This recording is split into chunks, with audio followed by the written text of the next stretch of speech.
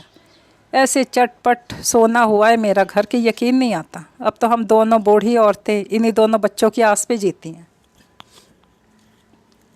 باصلہ کو صحت یاب کرے مولا، وہ اس گھر کی رونق ہے، اس کے بغیر تو بالکل اس گھر میں الو بولتے ہیں۔ سامیہ اداسی سے دادی کی باتیں سن رہی تھی۔ اسے دادی میں بالکل میلا بوا کی شبہات دکھائی تھیں، جو اسی طرح کسی کو بھی اپنا سمجھ کر اپنے دکھ کہہ سن لیا کرتی تھی، اور اس بات سے وہ بہت چڑھتی تھی۔ تبھی حبیب اندر آیا۔ دادی، سعدیہ آپا آپ کو بلا رہی ہیں۔ دادی اندر چلی گئیں تو وہ کمپنی دینے وہیں بیٹھ گیا۔ دادی اور سعدیہ آپا بالکل بھی ایسی خواتین نہیں ہیں کہ آپ کے آنے سے کچھ بھی سوچیں، اس لیے کسی کو بھی کوئی ایسی وضاحت دینے کی آپ کو ضرورت نہیں ہے۔ ہم لوگ بہت خوش ہوتے ہیں اگر کوئی بھولا بھٹکا ہمارے گھر چلائے تو۔ شاید وہ باہر سے اس کی بات سن چکا تھا، اسی لیے کہہ رہا تھا۔ آپ سوچ رہے ہوں گے کہ ایسی کیا افتاد آ گئی کہ میں آج ہی واپس جا رہی تھی۔ سوچ تو میں سچ میں یہی رہا تھا۔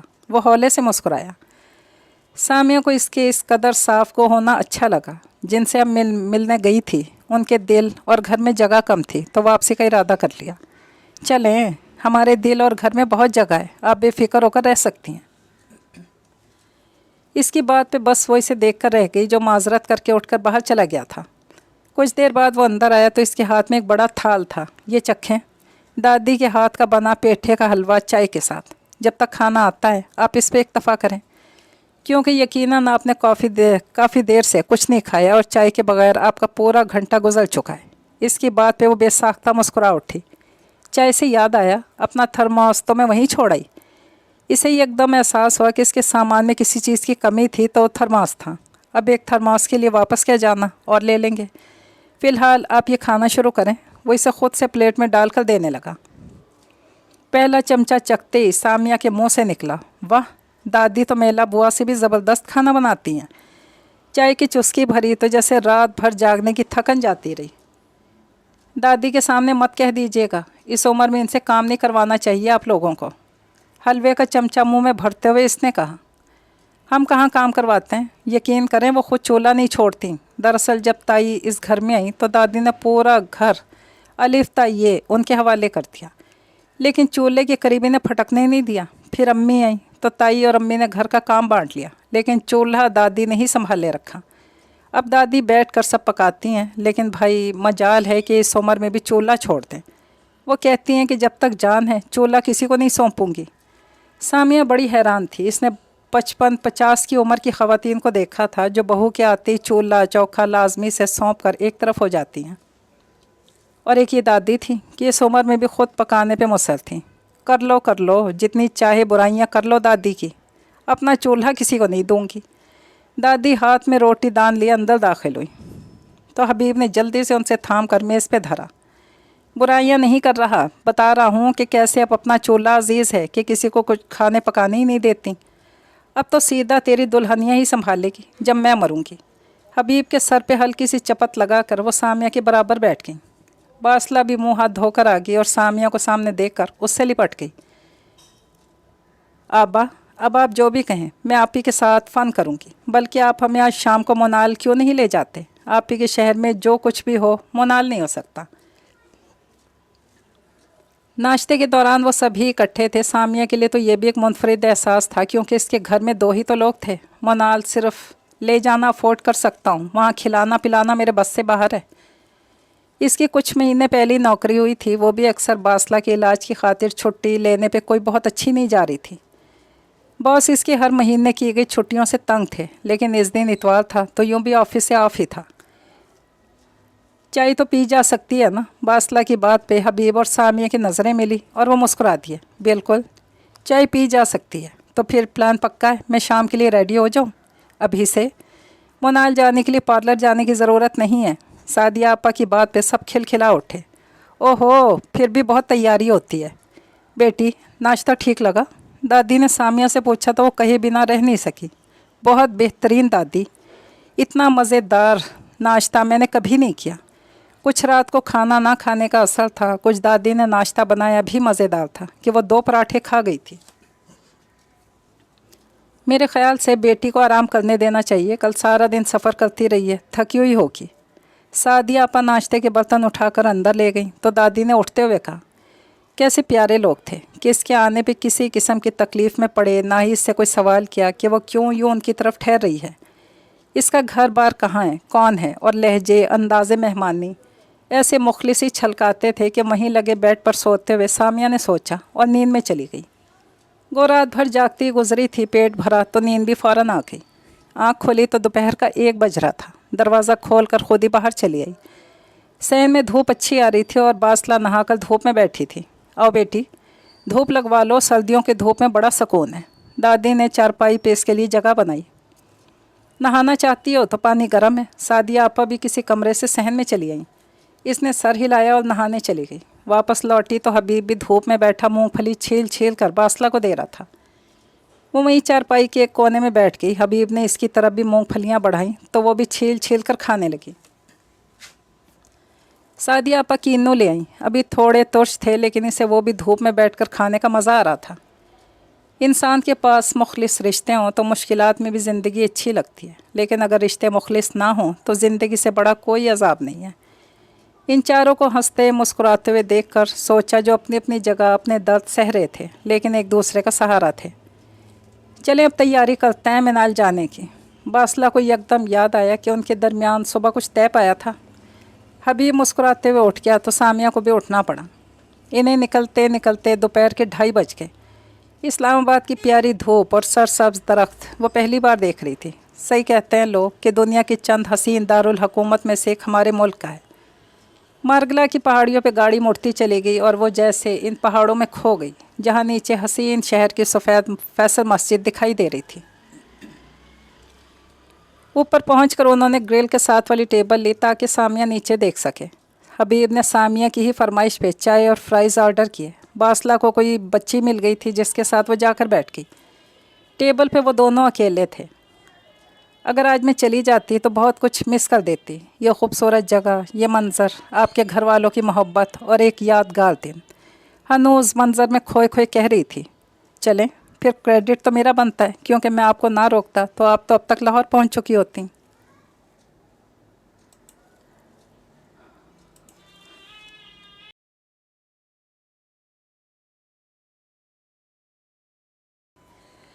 سامیہ نے مڑ کر اسے دیکھا جو شرارت سے مسکرا رہا تھا۔ تبھی اس کا موبائل بجنے لگا۔ میلا بوا کی کال تھی۔ اس نے بوا کو پہنچنے کو تو میسج کر دیا تھا لیکن آگے کی کہانی سے وہ انجان تھی۔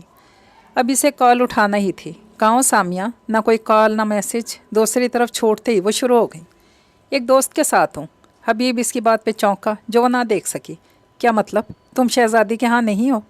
کہاں نہ دوست کے ساتھ ہوں، انہی کے گھر رہ رہی ہوں۔ وہ ذرا دار تفصیل سے اعتراض کر رہی تھی۔ پہلی بار تم اس شہر گئی ہو، کون سی دوست بن گئی وہاں تمہاری؟ کہیں الٹے سیدھے لوگوں پہ اعتماد نہ کر لینا بیٹا، دنیا برے لوگوں سے بھری پڑی ہے، ابھی تم جانتی نہیں ہو۔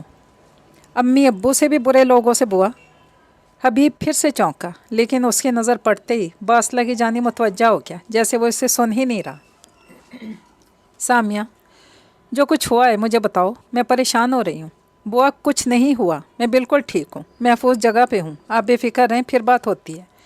ابھی میں منال میں انجوائے کرنا چاہتی ہوں، اللہ حافظ۔ اس نے خود ہی کال کاٹ دی، ورنہ بوا تو پوری کہانی جان کر ہی دم لیتی۔ خوشی ہوئی آپ نے مجھے دوست کہا، وہ ذرا شوق انداز میں بولا۔ آپ کو نہیں، باصلہ کو کہا، اس نے بھی بدلہ چکانے کی قسم کھا لی۔ اوہ لیکن گھر تو آپ کو میں لے کر گیا تھا دادی۔